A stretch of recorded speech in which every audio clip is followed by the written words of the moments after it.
Why should I feel discouraged?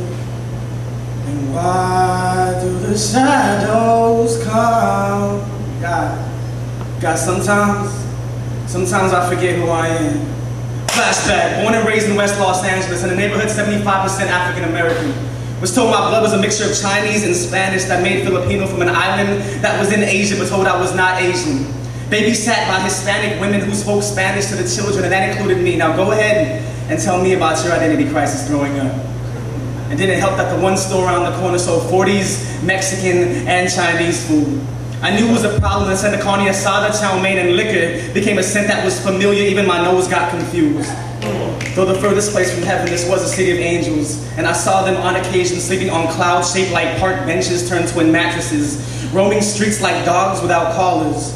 The only place where you can make a bummed angel disappear or a stripper named Angel come here with a single dollar, I figured they were just trying to buy their wings back then. We packed and moved to the suburbs. New hood, no good. Now it was 40% essays, 40% brothers, 15% honky, 5% other. Even my title meant outsider. Much nicer place, but I learned to hate here. I learned to read books by the cover. I learned racism doesn't start with hate, it starts with a misunderstanding and fear of another. On my first day of school, this little cholo asked me how I talked the way I did. I told him it must have been that West LA island ching-chang Spanish slang I picked up from Los Angeles. He didn't care what color my feathers were. Come on now. The same motherfucker got a nerve to ask me how a chink like me deserved to carry a Spanish last name. In the 9th grade, I was called a Jap and a wetback on the same day by different people in different ways. One joking, one not. Both thought they were funny, but both not. All ending with my boy walking up to me saying, "Yo, so what's wrong, my nigga? Now tell me, you wouldn't be just a little confused."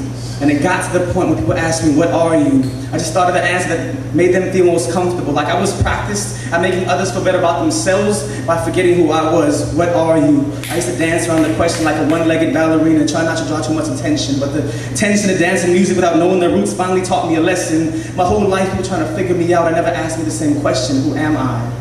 I was the only non-African American in my gospel group. The only Filipino in the Urban Poets crew, the only non-Hispanic on my soccer team, the only broken angel in this whole fucking city it seemed. I remember people asking me questions that made me feel uncomfortable. I used to pretend like I didn't hear sometimes and start singing softly for a second, then seconds into hours in quiet, dark places with eyes closed, arms out, singing to a God that never asked me any questions. So if you ask me a question and I begin to sing, it's not that I didn't hear you the first time. It's my way of telling God that I finally found me.